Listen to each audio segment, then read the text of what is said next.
สวนในแอนอีกมาทางหลังแต่ทางหลังบ้านในแอนมาเบิ่งกัน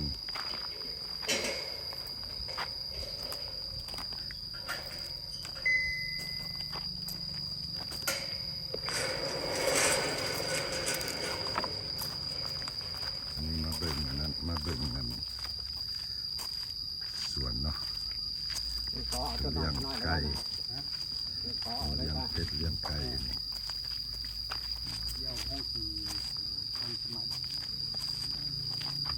โอ้นี่ว่าห้องสีวะนี่เดี่ยวห้องสีตัวทันสมัยตัวน้อยโอ้เดี๋ยวไปนะจะได้ประมาณสีได้เมื่อหนึ่ง5-6 ต้นโอ้สีได้5-6 ต้นโอ้อ่อนจากน้อยเนาะเขาจะว่าเนาะก็ดีแล้วดิงานมันกระบวนใหญ่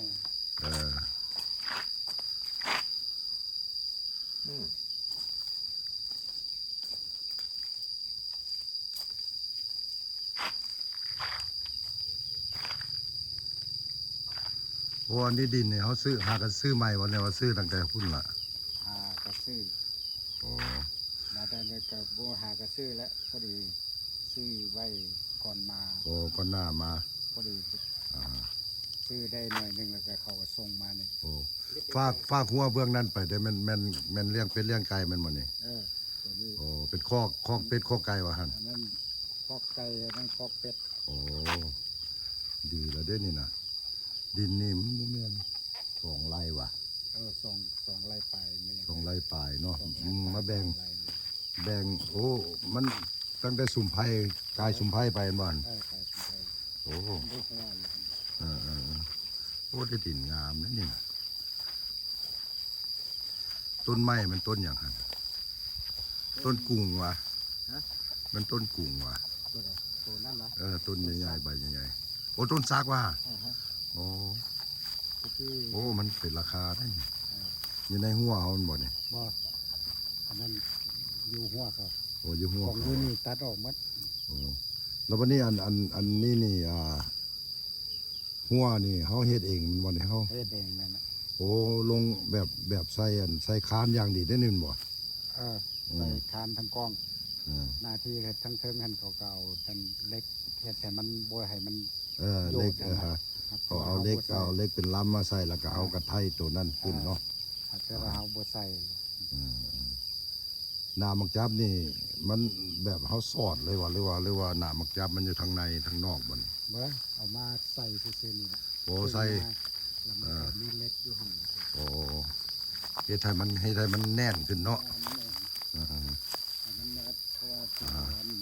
ตะนางเขานี่มันอ่อนอยู่มันบ่คือตะนางโตดิ้วใหญ่ๆคือคนนั้นโอ้มันดิ้วน้อยเนาะตะนางน้อยมันต้องได้เอาน้ำจับใส่คือได้เดียวโอ้เอาเทคานนี่ได้ขุดลงไปกว่าในคานนี่น้อยเดียวขุดน้อยเดียวกันบ่แต่มันให้มันเพียงซื่อๆมันเพียงกัน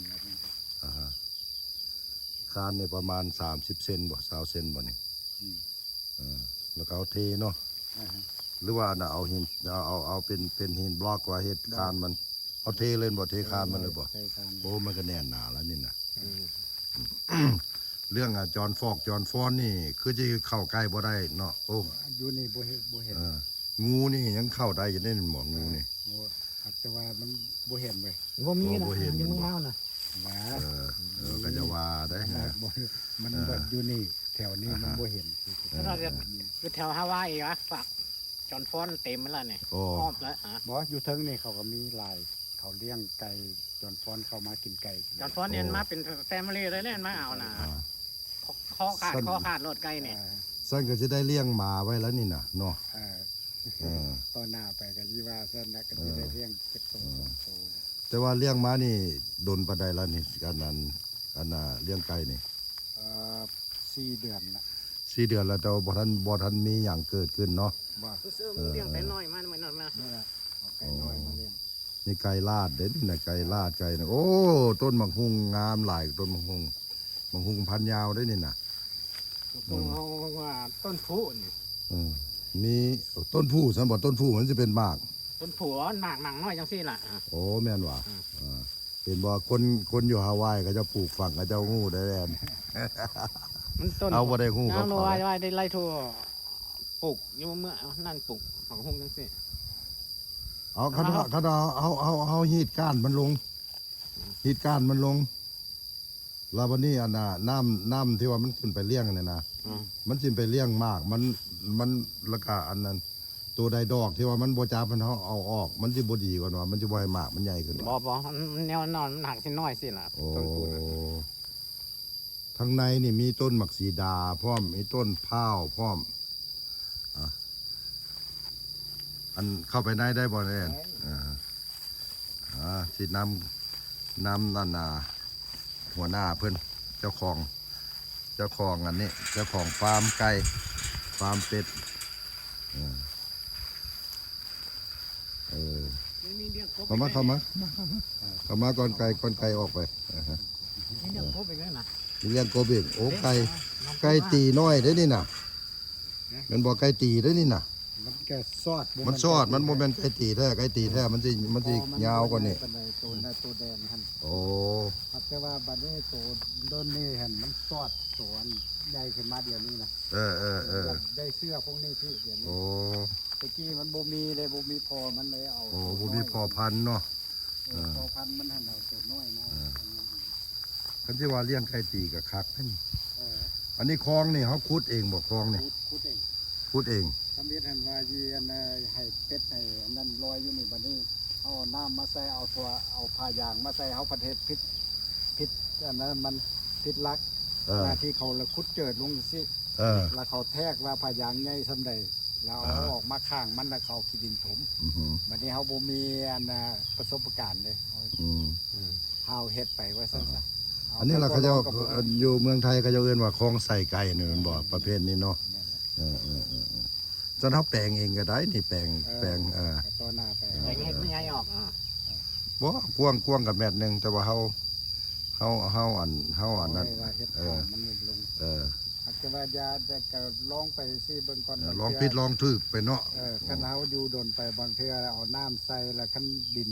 ทั้งกล้องนี่มันเป็นขี้ตมแล้วมันแน่นลงอ่ะมันก็น้ำก็อยู่ น้ำก็อยู่เนาะแม่นล่ะเพราะนั้นมันต้นหมากแข้งได้เนาะ นี่ต้นมะแข มีต้นหมากแข้ง กำลังกำลังที่มันต่อ ผสมไผ่อันนี้แม่นไผ่บ้านบ่ไผ่หยัง อันนี้มันไทยบ้านแท้ โอ้ไผ่บ้านแท้ ๆอันนี้อัดตูอยู่นอกคันนั้นมันไทยอันนั้นไทยหวาน ๆโอ้ไผ่หวานวะ อันนี้ละไทยหนามไทยบ้าน โอ้ไผ่หนามเนาะตัวนี้อ๋อไผ่หวานนี่มันก็ต้นใหญ่คือกันบ่ไผ่หวานนี่ ฮะเด็ก โอ้ลำมันก็ใหญ่เนาะต้นกล้วยนี่มันกล้วยหยังนี่ อันเจอกล้วยชะนี กล้วยทนีโอ้กล้วยทนีมันสูงเขาเอา เขาปลูกเอา ตองมันเนาะเอาตองมันแล้วเอาปีมันนั่นบ่ มีแต่ยี่เอาตองหันเพราะว่าอย่างตองมันหันคันเฮาไปไว้แล้วมันอยู่ดนหน่อยหนึงกล้วย โอ้ ชะนี แม่นว่ะ เขาละเอาตองมันบัดคันดานยามเฮามีมกมีหยังสิ โอ้ พอมีตองใส่ก็ซั่น มันก็แพ้คือกล้วยธรรมดาบ่นี่มันก็ออกนอมันคือกันบ่ แต่ว่าอยู่นี่มันแพ้บ่ได้แล้วเพราะว่าเป็ดมันไปตอดกิน โอ้โหเป็นอาหารเป็ดไปแล้วเนาะแต่ดีไปนั้นหนึงอันนี่ก็ปลูกกงม่วงใส่เนาะ ฮะ เออ ต้นม่วงอันนั้นจะปลูกไปอันหัวสิงกอกสิงไข่ไว้กิน โอ้ อ้อมหัวหัน อันตัวแจนั่นน่ะมันเป็นหมากมันหมากพุกว่าหั่นหมากส้มโอเนาะหมากพุกหมากส้มโอบ้านเฮาเอิ้นหมากพุกก็ได้หมากส้มโอก็ได้ ที่นี่ได้ว่าอันต้นกล้วยหักแต่ว่าต้นกล้วยอันไข่ดำมันนะ โอ้ กับปันนั้นแล้วบ่อยู่เอาอันนี้มาอ้อมกับบ่อยู่ โอ้เป็ดกินเบิดฮะอ๋อต้องได้ใส่อันตะนางอันนี้ละตะนางเล็กแล้วนี่ จังว่า สิเอาคัก มุนเบิด ๆ ขึ้นมาบ่ได้ เลือสารไปแตะใส่ ว่าสารกับบ่อยู่ โอ้สารก็บ่อยู่อีก มันบินเข้าไปใน โอ้โหโอ้มันปลูกนี่สูงเนาะ อ่า นี่มันมาตั้งแต่ดินตอนซื้อดินมันมาเลยหมดนี่ ตัวนี้มีอยู่นี่ละเอาไว้เลยซะ พูดหมดสูง อันนี้มันทูนบ่แม่นบ่อนนี่ ทุน ทูนโอ้ ปลูกไว้แบบคันเป็ดอยากกินมันกายมันกิน เออ นั่นก็ต้นคา โอ้ขา ต้นมอน โอ้ เอาไว้กิน นี่ละฮะนี่ละใบมอนนะฮะใบมอนนี่หายากเด้ออยู่แถวในเมืองนี่ เอาไก่น้อยมาก็ประมาณตอนเปิดนั่นก็กินนั่นประมาณ100 100 ตัวนะ แต่ว่ากินไปหลายละ เพราะว่าสีดำนี่มันเขาเอื้อน3 สายพันธุ์เขาบ่มักปานใดแต่ว่าเขาเอามากินนี่มันแซ่บ โอ้อันนี้ว่าไก่สามสายพันธุ์นี่ โอ้ มันเป็นไก่แบบว่าขาดำไม่อย่างนี้นะ โอ้ สิ้นล เอาไป สิ้นลำมา มันกับโบดำมันหักกันเลยเกิด อ่าฮะ มันก็คือไก่ลาดถ้ามันหักบนแน่นคือไก่ลาด เออ แล้วมันจะแต่ว่ากินละกินตัวนี้นี่แล้วตัวนี้นี่เลี้ยงไว้ขายเนี่ยตัวไก่ลาดนี่ เพราะตัวเนี้ยนะ มันสิเป็นไก่ผู้โอกแล้วเนาะไก่นี่เนาะไก่โอกล่ะ ถ้าไก่ลำมันเรียกง่ายว่ะ ว่า มันเรียกง่ายเท่ากันนะ คือตัวนี้เห็นเลี้ยงง่ายก่อนเลยเนาะไก่ลาดนี่ บ่ เพราะว่าไก่ลาดมันจะอันเสื้อมันดูนี่ อืม ติดนี่ก็มิกหันของแอนนาตัวนาน เป็นนานเป็ดเทพเป็ดเทพโอ้มันก็มีเป็ดขาวเนาะมันก็มีดำเนี่ยขาวได้ปนกันเนาะ ส่วนเลยว่ายีเอาเป็ดขาวมาเลี้ยงเขาว่าเขามักคนมักตัวขาวไว้นะ โอ้เขามากินเป็ดขาวเนาะ กันเล่าไปแล้วก็คือมักทั้งสองครับแหละ เออ วันนี้เอาตัวผู้อันสีดำขึ้นมาเอาไปกินเมื่อซะ เพราะว่าเขาว่าเขามักเป็ดขาวเลย เขากล่าวจะเป็นขาวไว้ เออ มาคุก หมดปุ๊บหมดปุ๊บมีข่ามีทูน น้อยก็ฟุกๆน้อย อันนี้นี่ทางนี้เป็นคอกไก่เนาะขี้ย้ำขี้ไก่มันเนาะกับมากวดเอากับไปใส่เป็นปุ๋ยเป็นหยังไปเลย ต้นไม้ ไก่มันหมักคอกก่อนอัดนี่มันหมักอัดมันบ่หมักลงจังซี่คอกไก่น่ะ เอา มัน เห็ จั น ง ล นั้น งสิแล้วมันจังกันนั้นมันบอกว่าอัพ มันบ่มีหนูว่า มันมีสิไปเบิ่งภาคพุ่นเด้อเบิ่งนี่เบิ่งคอกเป็ดนี่มันก็เริ่มไข่แล้วบ่เป็ดนี่ ยัง ยังบ่ทันไข่เด้อ เลี้ยงพร้อมกันกับไก่นี่นะ โอ้ ไก่ไทยมันไว้ อ่า ไก่เดี๋ยวนี้เนี่ยฟักซีแม่ โอ้ฟักซี่แม่แล้วว่าไก่อันโอ้เบิ่งเข้าไปเบิ่งไข่ไก่ก่อน แต่มาตัวน้อยเอาไปตัวเบิ่งไปเพิ่น เอาไปอันนั้น ไป มาให้มันฝักแตกแล้วเขาเอาออกจากแม่มันแล้ว เฮาไปเลี้ยงให้มันอันนั้นก่อนอันนี้ไก่กำลังฟักไข่ มัน2-3ตัว4ตัวเนี่ยครับ นี่เด้บ่ควรเจ้าดอกจะมาเบิ่งขอเพิ่นเด้อนี่เด้นี่ล่ะคนบ่เคยเห็นเนาะอันนี้เด้ไก่ฟักไข่คันว่าเพิ่นฟักไข่นี่เพิ่นบ่ได้ไปใส่แล้วเนาะยามกินก็ออกไปอยู่บ่ ยัดโดนมันก็ออกมา มันออกมากิน มากินน้ำเข้ามาเนี่ยเดี๋ยวนี้กับพมไข่ที่มันดูมันไข่ใส่บนไข่แล้ววะ4 หน่วยเลย ไข่ โอ้บ่ได้แปลงหางมัน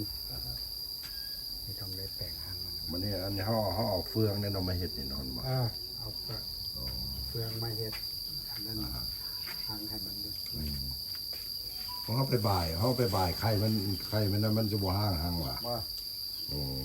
บ่หาง บ่คือนกเนาะนกเราไปถือคนแล้วมันเข้านั่นเด้เออ อันนี้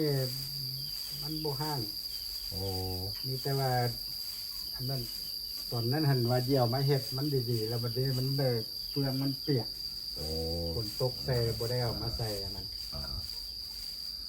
อันนี้ชีวิตประจำวันของคนมาแต่พุ่นเนาะก็เฮ็ดในนี่ล่ะพอแบบพอมีอันน่ะคันอยากกินไก่ก็มีไก่กินคันอยากกินเป็ดก็มีพอมีเป็ดกินเลยครับ คนเฮามันอยู่ละล่ามันก็หันใจทิ่มซื่อๆแม่นบ่ มันบ่คือคนแบบเขา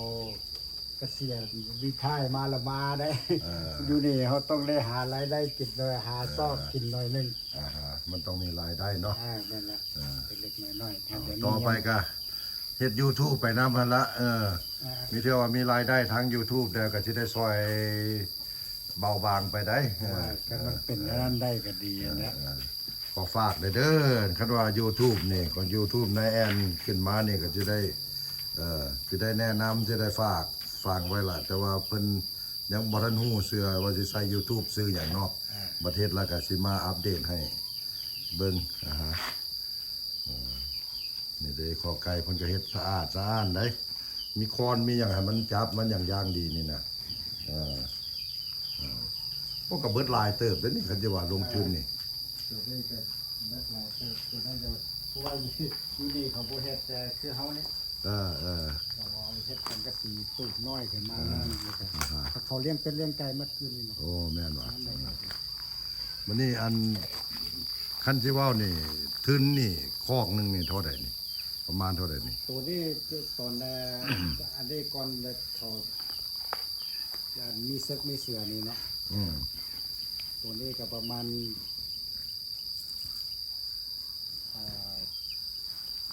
3,000 ปลาย 4,000 ดอลลาร์ แม่นละเล็กนี่นะเนาะมันราคาเล็กนี่นะมันแพงแน่เนาะ เดี๋ยวนี้บ่ได้แล้ว เล็กแดงสิมัง กัน แดง ว่าสิไม่ ประมาณ 5,000นี่บ่อยู่แล้วบ่นี่ บัดนี้เดี๋ยวนี้นะบ่อยู่แล้ว อืม ตอนนั้นมันยังเงินนั่นเดิมมันหามันเริ่มเครือเขาก็ขึ้นหลายเติบตอนมีเซ็ตมีเซ็ต เพราะว่าน้ำมันเนี่ยมันขึ้นตามน้ำมันเด้ไก่นี่มีอยู่นี่5ฮอด50เด้อทั้งไก่น้อยไก่อย่างนี้เนาะโอ้กาย กายมันบ่ เดี๋ยว โอ้ยพุ่นเด้ทางนี้เด้อทางนี้เด้อเคยได้ขายแล้วบ่ไก่นี่ ขายออกได้หน่อยหนึง โอ้วันนี้ขายนี่เขาสร้างเป็นโลบ่เขาซื้อเป็นโลโอ้ ขายออกเซา6 โล โอ้ซะ6 โลซะ6 โลนี่ตู้หนึงนี่ประมาณจักโล มันจะได้โลป่าย โอ้โล ต ป อน ลาย ขายออกหันยังบ่ทันฮอดโลป่ายหน่อยๆนึง โอ้ขายประมาณ20ตู้บัดนี้26 โลนี่ ก็สิประมาณนั้น โอ้ต่อไป เดี๋ยวนี้นี่คือจังซี่โตใหญ่จังซี่นี่กาย ขายโลนึงบ่ 2 โลแล้ว โอ้ตัวใหญ่ๆคือทางหน้านี่เนาะ อ่า บัดนี้โลนึงอะหั่นเขาจะคิดราคาเท่าใดโลนึง เดี๋ยวนี้มันอยากลงหน่อยหนึงก็ประมาณตอนเขามาซื้อน้ำหัน85 โอ้ เพราะว่าเขา 85 ไปท่านายทุนมาเอาพวกนายทุนมาเอาก็ประมาณ90 โอ้ 90ปลาย อันนี้ แล้วเขาก็ไปขายต่อประมาณ100,000ปลายนี่ นี่ต้นมะกล้วยนี่เขาขายแต่ใบอันนี้เนี่ย แม่น กล้วยทะนีกล้วยทะนี เขาขายแต่ใบอยู่นี่ ในพวกนี่หูเบิดนอนนี่เนาะอันนี้ล่ะเขาว่าคนสวนแท้ๆล่ะครับวันนี้เป็ดนี่ได้เป็นได้ขายแล้วบ่เป็ดนี่ เป็ดก็ขายออกหน่อยหนึง โอ้เป็ดก็ขายออกหน่อยนึง ขายออก ตัวหนึงนี่บ่แม่น3 โล 4 โลพุ่นบ่นี่ เดี๋ยวนี้ตัวผู้หันประมาณ4 โล โอ้ส่วนหลายเป็นเป็ดขาวเด้ออยู่นี่ ถ้าว่าผู้ใดอยากได้เป็ดได้ไก่อันนี้เขาว่าบ่ขายนายให้นายหน้านี่ขาย direct เลยแล้วก็ขายราคานายหน้านี่เห็นบ่ ตอนหน้าไปพุ่นเลยตอนเขาเลี้ยงหลายเดี๋ยวนี้เขาพร้อมเฮียอันนั้นซื่อ เดี๋ยวนี้กำลังอันนั้นเนาะ ๆให้มันเป็นพ่อพันธุ์แม่พันธุ์กับคนเริ่มเซิงกันแล้วมันมีไข่ เพิ่นยังบ่ทันได้ตกลงขายเทื่อเพิ่นยังเลี้ยงยังเพาะให้เป็นพ่อพันธุ์แม่พันธุ์อยู่อนาคตภาคหน้าพุ่นละแต่ว่าเนาะมันแพร่ขยายพันธุ์เพิ่นไปแล้วก็เพิ่นก็สิได้ขายละเริ่มขายแล้วนี่นะสิได้แจ้งไว้ก่อนล่วงหน้าอันนี้มันคอกเป็ดคอกเป็ดนี่ทางในนี่บ่มีคอนแต่ว่าเป็นหาง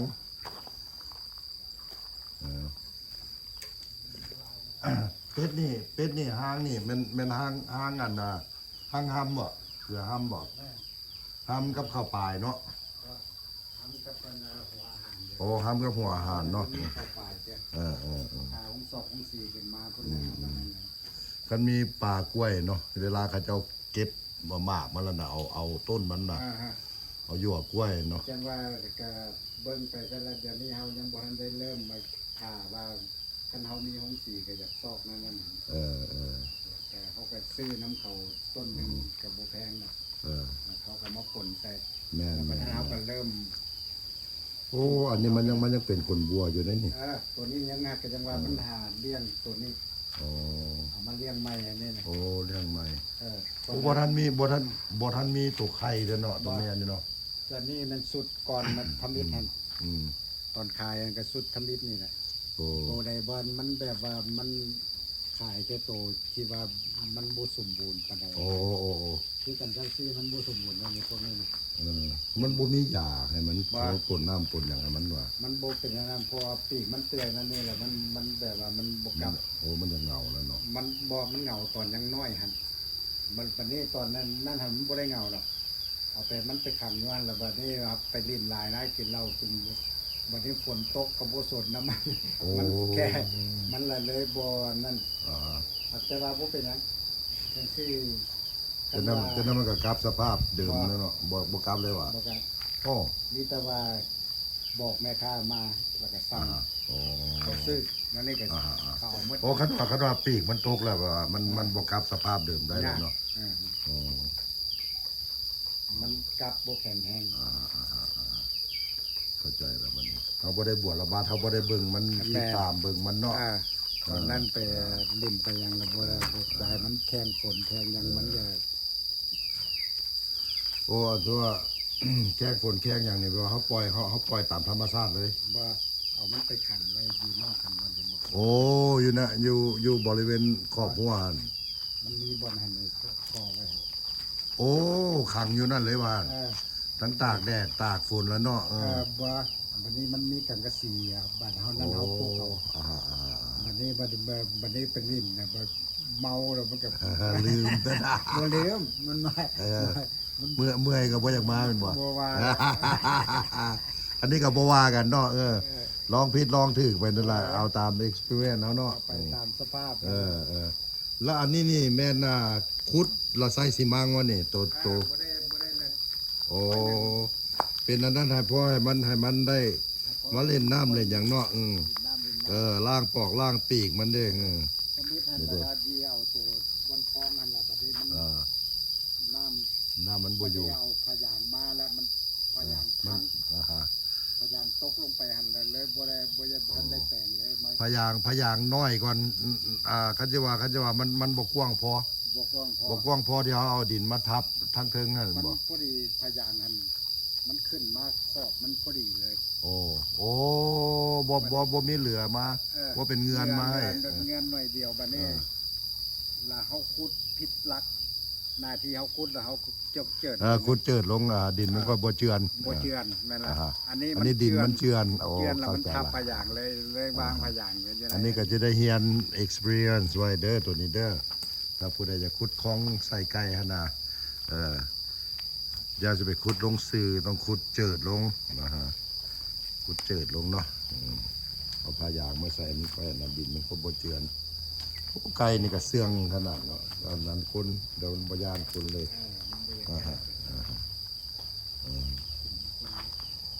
เด้ก็ได้ไอเดียแล้วเด้เนาะในเส้นเนาะพุ่นก็เลี้ยงเป็ดเลี้ยงไก่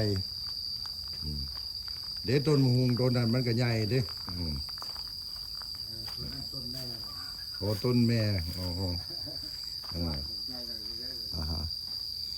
บ่ปลูกเอาเครือตำนินให้เครือตำนินมันเลืออยู่ที่แถวนี้มันก็เป็นอาหารเป็ดอาหารไก่ได้นะเครือตำนินใบหญ้านาเครือหญ้านางเนาะเด้พักอีเลิศก็เป็นกลุ่มโอ้ฟูก็ดีนะ ขาดปีแล้วเนี่ยข้างในเนี่ยฮะโอ้โหที่ข้างใน ฮู้แล้วบ่ฮู้วิธีละเห็นบ่เห็นบ่ก็ได้ experience ไปละได้ประสบการณ์ไปละในเสร็จก็ได้เดือนหน้านี่ก็เริ่มแล้วเดือนหน้านี่เนาะเสร็จเนาะ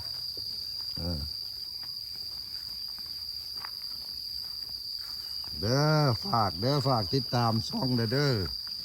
ต่อไปนี่ก็สิมีช่องของนายแอนช่องนายเศษได้ให้เขาเจ้าขึ้นช่องดีๆก่อนแล้วก็สิแนะนำให้ฟาโลเขาเจ้าเด้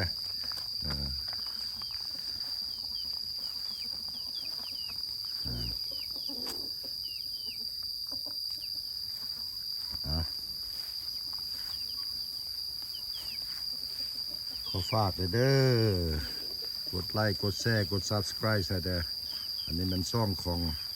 กิโลยชีวิตพอเพียงเนาะมาถ่ายท